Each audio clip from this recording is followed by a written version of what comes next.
ডেটটা ছিল 22শে June, NEET এক্সামের দিন। আমি এখানে রেডি হয়ে বাসের জন্য ওয়েট করছিলাম।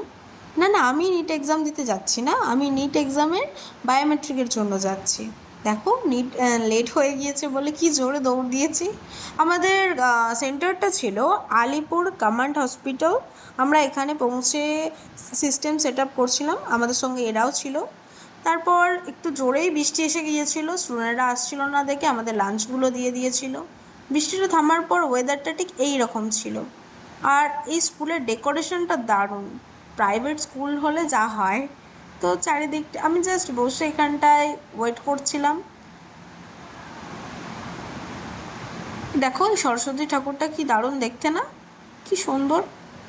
আমি পুরোটা সামনে থেকে ভিডিওটা নিতে পারিনি, কিন্তু সাইড থেকেই কত সুন্দর লাগছে। চলো আজকের ভিডিওটা এইটুকুই, পরের দিনে আবার দেখা হবে। থ্যাংক ইউ সবাইকে, ভালো থাকবেন, সুস্থ থাকবেন।